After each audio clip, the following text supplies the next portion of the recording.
તો ભાજપના નવા રાષ્ટ્રીય અધ્યક્ષની નામની જાહેરાત થઈ ચૂકી છે। નીતિન નબીન હવે ભાજપના નવા રાષ્ટ્રીય અધ્યક્ષ છે। તેમને ચારે બાજુથી શુભેચ્છાઓ મળી રહી છે, ત્યારે મુખ્યમંત્રી ભૂપેન્દ્રભાઈ પટેલે પણ નીતિન નબીનને શુભેચ્છા પાઠવી સર્વાનુમતે ભાજપના રાષ્ટ્રીય અધ્યક્ષ તરીકે તેમની વરણી કરવામાં આવી છે।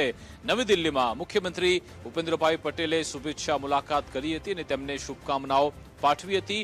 નીતિન નબીને ભાજપના રાષ્ટ્રીય અધ્યક્ષ તરીકે પણ કાર્યભાર સંભાળી લીધો છે, ત્યારે મુખ્યમંત્રી ભૂપેન્દ્રભાઈ પટેલે આજે રૂબરૂ મુલાકાત કરીને શુભેચ્છાઓ પાઠવી હતી।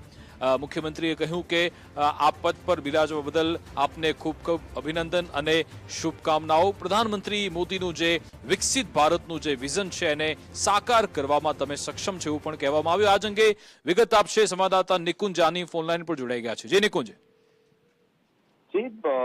ભાજપના રાષ્ટ્રીય અધ્યક્ષ તરીકે આજે નીતિન નબીનની નિયુક્તિ કરવામાં આવી છે અને મુખ્યમંત્રી ભૂપેન્દ્ર પટેલ આ નિયુક્તિ કાર્યક્રમની અંદર 2 દિવસ જે ફોર્મ ભરાવાનું પણ હતું અને આજે ડિક્લેરેશન હતું તે માટે દિલ્હી પહોંચ્યા હતા। મુખ્યમંત્રી ભૂપેન્દ્ર પટેલે ભાજપના નવનિયુક્ત રાષ્ટ્રીય અધ્યક્ષ નીતિન નબીનને મળીને તેમને શુભેચ્છાઓ પાઠવી છે।